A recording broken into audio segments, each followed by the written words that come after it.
لو تناهيتم إلى سر الحياة وصنعت كائنا حيا نرى لم نزد إلا يقينا بالإله لم نزد إلا يقينا لیکن مجھے ایک بات بتاؤ, اگر کوئی غیر مسلم ہمارا یہ ماتم دیکھے اور ہمارے یہ مرثیے دیکھے تو کیا وہ اسلام کی طرف مائل ہوگا؟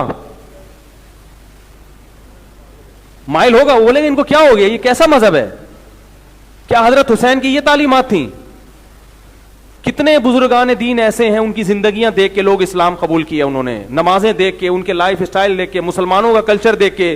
لیکن محرم میں اور ربیع الاول میں یہ جو کلچر ہم جو دکھاتے ہیں, اسے دیکھ کے اللہ کی قسم کوئی غیر مسلم مسلمان نہیں ہوگا. وہ کہے گا یہ کیسا مذہب ہے, کیا سکھا رہے ہو تم؟ اسلام بہت ہی اٹریکٹیو مذہب ہے اگر اس کو اصلی حالت میں رکھا جائے. 35,000 امریکن فوجی سعودی عرب میں مسلمان ہوئے تھے جب یہ وار چلی ہے نا. تو ہمارے ایک استاد سے میں نے ان سے پوچھا کہ ان کی بڑی معلومات تھی. میں نے کہا یہ جو 35,000 امریکی فوجی مسلمان ہوئے ہیں سعودی عرب میں, یہ کس کی تبلیغ سے؟ انہوں نے کہا کسی کی بھی نہیں. ان کو اسلام کو اب پڑھنے کا موقع ملا ہے سعودی عرب آنے کے بعد, کیونکہ سعودی عرب آئے تو انہوں نے کچھ وہاں دیکھا سسٹم, تو ان کو اسلام کو جب انہوں نے خود پڑھا تو خود ان کو اتنا اچھا لگا, کیا ہو گئے.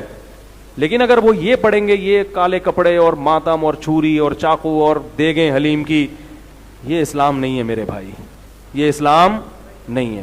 تو اس لیے پھر بھی میں کہتا ہوں جو کر رہا ہے ان کا مسلک ہے, ان کو کرنے دو. محبت سے اگر کسی کو سمجھا سکتے ہو تو سمجھا دو, خود اللہ کا واسطہ ان چیزوں میں نہ پڑھو. ہمارے مذہب میں کوئی مہینہ منحوس نہیں ہے. اگر ہم کہتے ہیں اہل بیت پر ظلم ہوا اس مہینے میں, تو اہل بیت کی تاریخ اٹھا کے دیکھو گے تو کسی اہل بیت پر سفر میں ظلم ہوا, کسی پر ربیع الاول میں ظلم ہوا, کسی پر ربیع الثانی میں ہوا. پورے سال کسی نہ کسی پہ ظلم اور کسی کی کسی عدل ہوتا رہا ہے. کوئی ایک تاریخ بھی اسلامی تاریخ میں ایسی نہیں ہے جو بچی ہوئی ہو. تو کب تک مناتے رہو گے؟ کس کس کا دن منا؟ حضرت حسن کو جو زہر دیا گیا, کیا یہ ظلم نہیں تھا؟ تو وہ دن بھی پھر نحوست کا منانا چاہیے. اور انبیاء کو شہید کیا گیا ہے بہت سارے دنوں میں, پیغمبروں کو شہید کیا گیا ہے. تو یہ ساری چیزیں غیر مسلموں سے آ رہی ہیں. ہمیں ان چیزوں سے کیا کرنا ہے؟ ربیع الاول میں بھی ہمیں شریفانہ طریقے سے زندگی گزارنی ہے. ایسا اب میں کہیں سے آ رہا تھا گاڑی, تو دیکھا کہ وہ لبیک یا رسول اللہ کے نام پہ چند لوگ, سارے ایسے نہیں ہوتے, کسی بھی قوم کو میں سب نہیں, ہر جگہ کچھ اچھے لوگ ہوتے ہیں کچھ برے ہوتے ہیں. تو انہوں نے جناب راستہ روک لیا اور لبیک یا رسول اللہ کہہ کے ناچنے لگے. وہ جو گاڑیوں میں پھنسی ہیں برے طریقے سے, اس قدر کوفت ہوئی ہے ٹریفک بغیر اطلاع کے. جب ایسا کوئی ہوتا ہے تو ٹریفک کیا ہو گیا؟ پھنس گیا.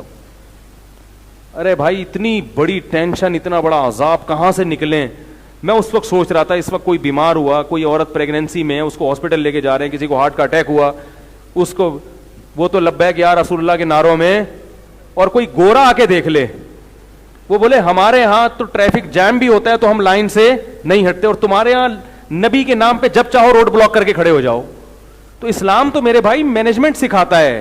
اسلام آپ کو برباد ہونا یا مینجمنٹ کی جو یعنی نظام کو خراب کرنا, انتظام کو خراب کرنا, یہ اسلام کی تعلیمات تھوڑی ہیں. ایک طرف محمد صلی اللہ علیہ وسلم کی تعلیم ہے کہ تہجد کے لیے اٹھو تو اتنا آرام سے کہ بیوی کی آنکھ نہ کھلے, اتنا اہتمام کہ کسی کی نیند خراب نہ ہو, اور دوسری طرف آپ بھونپو لے کے پورے گھروں میں چڑھے ہوئے ہیں اور روڈ بلاک کیے ہوئے ہیں آپ نے.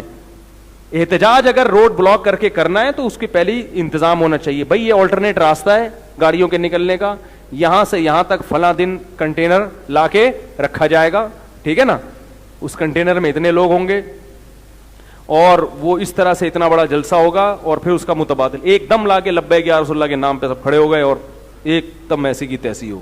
لوگ عشق رسول میں کر رہے ہیں لیکن لوگوں کے پاس علم, میں ان کی نیتوں پہ شبہ نہیں کرتا, نیتیں سب کی عشق رسول ہی ہوتی ہیں, مگر عشق رسول کا اظہار نہیں آتا, کیسے کیا جاتا ہے, نبی نے کیا آداب سکھائے ہیں, یہ پبلک کو نہیں پتا, اور گائیڈ کرنے والے بھی نہیں گائیڈ کرتے, وہ بھی اپنی دکانیں چمکا کے بیٹھے ہوئے ہیں, ان کو اس سے ہوش نہیں ہے کہ کس سے کس عمل سے کس کو کیا تکلیف ہو رہی ہے.